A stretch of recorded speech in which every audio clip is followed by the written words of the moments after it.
పాత్రికేయ మిత్రులందరికీ నమస్కారం. గత 2 రోజుల ముందు ఈ మండలానికి చెందినటువంటి వైఎస్ఆర్సీపీ నాయకులు తెలుగుదేశం నాయకులపైన కొన్ని వ్యంగ్యాస్త్రాలు విధించడం జరిగింది. దాన్ని మేము తీవ్రంగా ఖండిస్తాను. అందులో ఒక ముఖ్య నాయకుడు మాట్లాడిన మాట ఏమంటే, మాజీ ఎమ్మెల్యే వెంకయ్య గౌడ్ పైన ప్రెస్ మీట్ పెట్టి మాట్లాడడానికి వాళ్ళకి అర్హత ఏముందని నేను మాట్లాడుతాను. అయ్యా, ఆ రోజు ప్రెస్ మీట్ పెట్టిన తెలుగుదేశం నాయకులు ఎవరైతే ఉన్నారో వాళ్ళ గత చరిత్ర తెలుసుకోమని చెప్పి కోరుతా ఉన్నాను. ఒక ఆయన ఈ మండలానికి సీనియర్ నాయకులు శ్రీ రామచంద్ర నాయుడు గారు, దాదాపుగా 35 సంవత్సరాల సుదీర్ఘ అనుభవం ఉన్నటువంటి నాయకులు. మరో నాయకులు ప్రస్తుత రాష్ట్ర వేర్ హౌస్ డైరెక్టర్ ఏం రంగనాథ్ గారు, దాదాపుగా 25 సంవత్సరాల తెలుగుదేశం పార్టీ అధ్యక్షులుగా, 5 సంవత్సరాలు సులోచన రంగనాథ్ గారి మండల అధ్యక్షులుగా, గతంలో 5 సంవత్సరాలు సింగిల్ విండో డైరెక్టర్గా పనిచేసినటువంటి వ్యక్తి, ప్రస్తుతం రాష్ట్ర పదవులు కొనసాగుతున్నటువంటి వ్యక్తి. ఇకపోతే మూడో వ్యక్తి ప్రస్తుతం మండల పార్టీ అధ్యక్షులు గౌరవ బి రాంబాబు నాయుడు గారు. గతంలో 5 సంవత్సరాలు ఆయన వచ్చి ఎక్స్ఎంపీటీసీ, వాళ్ళ పెద్దనాన్న గారు వచ్చి ఎక్స్ఎమ్మెల్యే, ప్రస్తుతం వచ్చి వాళ్ళ లాస్ట్ 5 సంవత్సరాలు వచ్చి వాళ్ళు మిస్సెస్ వచ్చి సర్పంచ్, హస్బెండ్ సర్పంచ్. ఇన్ని రకాల పదవులు అనుభవించిన వాళ్ళ వ్యక్తులు ఆ స్పీచ్ పైన ప్రెస్ మీట్ పెట్టి మాట్లాడడంలో వారి దాకా అర్హత ఇంకెవరికి ఉంటుంది? ఒక పాయింట్. రెండోది ఏమంటే, ఈ మధ్యన మనకు తెలిసిన పెద్దవాళ్ళు చెప్తుంటారు, కొత్త పిచ్చి కాదు పొద్దురు అంటారు. అంటే ఏమంటే, ఈ వీకోట మండలంలో మండల వ్యవస్థ ఏర్పడినప్పటి నుంచి, మండల కార్యాలయం నుంచి అప్పటికి ఆ మనిషి ఎవరో ఈ మాట్లాడిన వ్యక్తి పుట్టలేదు. అప్పటికి ఎక్కడున్నాడో తెలియదు. ఈ వీకోట మండలంలో ఇక్కడెక్కడ ఎన్ని సరిహద్దులు ఉన్నాయి, ఏ గ్రామంలో ఎక్కడుంది, నేను 4 గ్రామాల పేర్లు చెప్తాను. ఈ ప్రస్తుతం ఉన్నటువంటి ప్రజెంట్ మన మండల పార్టీ అధ్యక్షులు ఎంపీపీ గారు సమాధానం ఇస్తే బాగుంటుంది. నువ్వు వచ్చి ఎన్ని రోజులు అయింది? ఈ 5 సంవత్సరాలు దాదాపు 6 నెలలు నీ టైం అంతే. నువ్వు 6 నెలల్లో ఏం చేయబోతావో తెలియదు. ఈ మామూలుగా అమర్నాథ్ రెడ్డి గారిని 2 ఏళ్ళు ఎక్కడ పోయినామని అడిగారు పెద్ద మనుషులు. ఇదే ఎంపీపీ ఈ 4.5 సంవత్సరాలు ఎక్కడ దాక్కున్నావు నాయన? నువ్వు ఈ మండలం ఎక్కడ ఏ పంచాయతీలో పర్యటన చేసావు? ఎవరి కష్టాలు తెచ్చినావు? కొంచెమన్నా సిగ్గుందని నువ్వు అడిగేదానికి అన్నమాట. కొంచెం రాజకీయ పరిజ్ఞానం కలిగి ఉండాలి మాట్లాడేటప్పుడు. ఇకపోతే ఇప్పుడు ఉన్నటువంటి ప్రభుత్వం వచ్చిన తర్వాత అభివృద్ధి కార్యక్రమం జరగలేదు అన్నారు. అభివృద్ధి అంటే ఏమి? సచివాలయం కట్టేస్తే అభివృద్ధినా? రైతు భరోసా కేంద్రాలు కట్టేస్తే అభివృద్ధినా? అభివృద్ధి అంటే రాబోయే భవిష్యత్తు తరాల వారికి ఉపయోగపడినటువంటి జూనియర్ కాలేజ్ కానీ, డిగ్రీ కాలేజ్ కానీ, ఇక్కడ ఉన్నటువంటి మన ఆర్టీసీ బస్టాండ్ కానీ, ఈ మండల కార్యాలయాలు కానీ, ఇవి రాబోయే తరాలందరికీ కూడా ఉపయోగపడే రకంగా తెచ్చినటువంటి అభివృద్ధి కార్యక్రమాలు ఉంటాయి. నేను బస్టాండ్లో 2 సీట్లు వేసేసాను అంటే అభివృద్ధి అంటే అదేనా? ఇకపోతే వాలంటీర్ వ్యవస్థ గురించి మాట్లాడినాడు. వాలంటీర్ వ్యవస్థలో తను చెప్పుకుంటూ వచ్చింది ఏమంటే, వాలంటీర్లకు 10,000 ఇస్తామని చెప్పేసి ఆమోదం చేసినాడు. వాలంటీర్లు ఎవరు? ఏ ఎగ్జామ్ రాసి పాస్ అయ్యి వాళ్ళు సైన్ చేశారు? మీ అనుచరులు, మీ కూడా ఉండేవాళ్ళు, మీ సభ్యత్వం తీసుకునేవాళ్ళు గవర్నమెంట్ సొమ్ము తిని జీతాలు తీసుకొని గ్రామాన మొత్తం అందరినీ కూడా సర్వనాశనం చేసి హౌస్ హోల్డ్లో పెట్టి ఈరోజు కూడా ఎంతోమంది 60 సంవత్సరాలు దాటిన వృద్ధులు కూడా పెన్షన్ రాకుండా ఉన్న కారణము మీ వాలంటీర్ వ్యవస్థ కదా. దీనికి సమాధానం చెప్పాలి. ఇంకొక మాట ఏమన్నారంటే, రాజకీయ నాయకులు రాజకీయం చేయలేదు కానీ ఎటువంటి పరిస్థితులు ఉన్నా మనందరూ అనుభవం వారు కలిసి ఉన్నారని.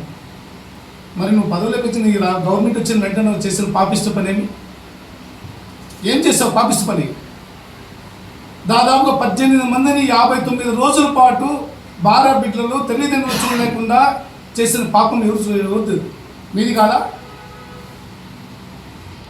2021లో 2021లో నామినేషన్ పరం ఎంపీటీసీ జడ్పీసీ ఎలక్షన్ జరిగినప్పుడు ఆ నామినేషన్స్ ఇచ్చేసి అందరి మీద కేసులు పెట్టి ఈరోజు కూడా కోర్టులు తిరుగుతున్నామే. ఎవరిది ఆ పాపం? మీది కాదా? మాట్లాడితే చాలా ఉన్నాయి. మీరు నేర్చుకోవాల్సిందలా ఒకటే, అనుభవం లేదు. అప్పుడే చెప్పినట్టుగా కొత్త విషయాలు పొద్దున వాడికి తెలియదు ఎక్కడ ఏ టైంలో ఎప్పుడు పోయి అడుకోవాలనేది. ఆ విధంగా లేని కొన్ని రాజకీయాల మాట్లాడి అనవసర ప్రశాంతమైనటువంటి వీకోటాలో ఈ విధమైనటువంటి చర్చలు పెట్టి అనవసరమైన ప్రజల్లో గందరగోళం సృష్టించడం మాత్రం మీకు సభ్యత కాదు, సబబు కాదు అని మేము హెచ్చరిస్తున్నాం. ఇకపోతే ఒక పెద్ద మాట అన్నాడు, సూపర్ 6 మీరు ఎవరికి అందించారని అడిగాడు. నువ్వు నవరంధ్రాలు మూసుకోపోయి నువ్వు చేయలేని 5 సంవత్సరాలు చేయలేని పని వచ్చిన 2 సంవత్సరాల్లో సూపర్ 6 అనే పథకంలో సూపర్ హిట్ చేసిన ఘనత చంద్రబాబు నాయుడు గారిది, స్థానిక శాసనసభ్యులు అమర్నాథ్ రెడ్డి గారు. ఏ తల్లిదండ్రులు కానీ తల్లికి వందనం కింద ఇక్కడున్నటువంటి ఎంపీపీ కానీ జడ్పీటీసీ కానీ ఉండే మండల నాయకులు ఎవరైనా సరే వైసీపీ నాయకులకి ఏ తల్లిదండ్రులైనా ఫిర్యాదు చేస్తారా మాకు రాలేదని? ఏ రైతన్నా మీకు రైతన్నా మాకు డబ్బులు పడలేదు, వ్యవసాయం సంబంధించిన డబ్బులు పడలేదని చెప్పేసి ఏ మహిళ అన్నా సరే ఆ అక్క చెల్లెలు కానీ మాకు ఉచిత సేవలు అందలేదని చెప్పి మీకు ఏమైనా ఫిర్యాదు చేస్తారా? దీంతో సూపర్ 6లో ఒక్క విషయం మిగిలిపోయింది. ఎవరికి మహిళల కంటే బస్సులు ఇస్తే సీట్ లేదన్నారు అన్నారు. మా అధినాయకులు మాట్లాడారు, మీరు ఎప్పుడైతే ఉచిత బస్సు ప్రయాణంలో మాకు అవకాశాలు లేవని మీరు అన్నప్పుడు ట్రాన్స్జెండర్ మార్పండి, మీరు సర్టిఫికేట్ తీసుకొచ్చేయండి ఇస్తామని చెప్పేస్తున్నారు కదా మా నాయకులు. మళ్ళీ దాన్ని ఎందుకు లేవు తీస్తున్నారు? సీల్ కట్టుకొస్తారు నాకు బస్ ఎక్కిస్తానంటే వద్దు, సీల్ కట్టుకోవద్దు, నువ్వు సర్టిఫికేట్ తీసుకొచ్చేది ట్రాన్స్జెండర్గా. మా రాష్ట్ర ప్రభుత్వం ఇచ్చేసింది కదా, ఫ్రీగా ఇచ్చింది కదా, వాళ్ళకు అవకాశం కల్పించింది కదా, ఆల్రెడీ నీకు చరిత్ర ఉంది కదా, దాన్ని చెప్పంటే మరి బయట పెడతాము. ఇకపోతే 18 సంవత్సరాలు నిన్న మహిళకి డబ్బులు ఇవ్వలేదు ఉన్నారు.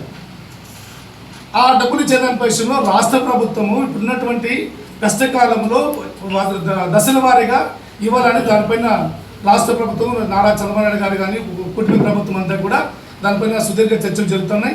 దానికి కావాల్సినటువంటి ఏర్పాట్లు కూడా ముందుగా జరుగుతున్న ఒక సంకేతం అయితే మా గ్రౌండ్ లెవెల్కి అంతా ఉంది. దానిపైన కూడా విశ్వ ప్రయత్నం జరుగుతుంది.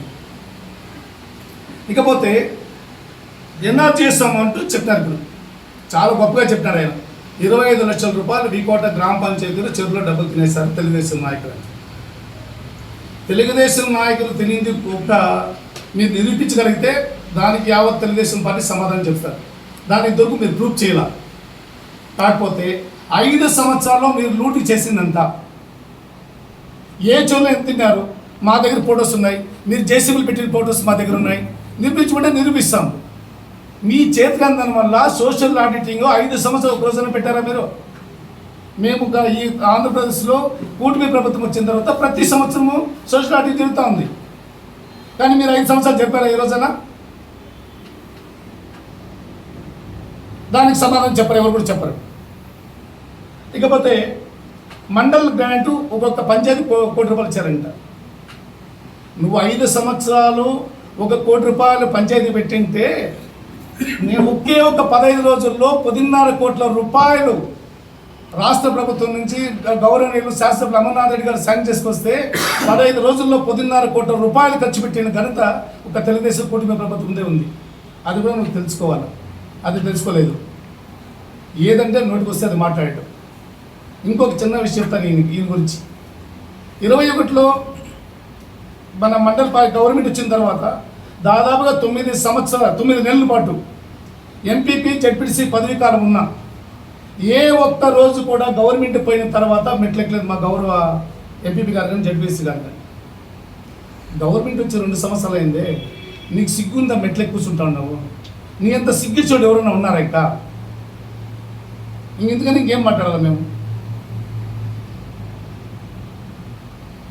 సాధ్యమైనంత వరకు నేను చెప్పేదంటే ఒకటి విషయం. ఇప్పుడు ఎవరైతే ప్రెస్ మీట్లు పెట్టి వాదిస్తున్నారో, ఎవరైతే వ్యంగ్యాస్త్రాలు ఎదురుతా ఉన్నారో, రాబోయే కాలంలో తగిన బుద్ధి తెలుగుదేశం పార్టీ తరఫున వాళ్ళకి హెచ్చరికలు ఉంటాయి, ఖచ్చితంగా ఉంటుంది. వాళ్ళు మానుకొని వాస్తవికంగా తెలుగుదేశం పార్టీ చేసిన వచ్చి తప్పులు చెప్పండి, తప్పులేదు. కానీ అనవసరమైన అభాండాలు వేసి తెలుగుదేశం ప్రభుత్వం ప్రజల్లో ఒక అలచడి క్రియేట్ చేయాలని చూస్తే మాత్రము ఊరుకునేది ఉండదు. ఇదే లాస్ట్ అండ్ ఫైనల్. మీరు పదే ప్రెస్ మీట్లు పెడతా ఉంటే మీకు సమాధానం చెప్పేదానికి మండల నాయకులు అవసరం లేదు. మా తెలుగుదేశంలో చివరున్నటువంటి తెలుగుదేశం పార్టీ అభిమానులు ఎవరు ఉన్నారో ఈసారి వాళ్ళ దగ్గర ప్రెస్ మీట్ పెట్టి మీకు సమాధానం చెప్పే రోజులు మీకు దగ్గరికి వస్తాయి. ఎందుకంటే మీ ప్రతి సమాధానానికి మా ప్రశ్నకి మా వాళ్ళు కింద ఉన్న క్యాటర్ చెప్తారు. మేము కార్యకర్తలైన వాళ్ళు, పార్టీ ప్రాణం వాళ్ళు, వాళ్ళ పార్టీ సైనికులు వాళ్ళు, వాళ్ళ దగ్గర ఈసారి ప్రెస్ మీట్ పెట్టించి మీకు తగిన బుద్ధి మాత్రం చెప్తామని మెచ్చిస్తాను. మాకు ఇచ్చే అవకాశం ఇచ్చినందుకు నేను ధన్యవాదాలు తెలియజేస్తున్నాను.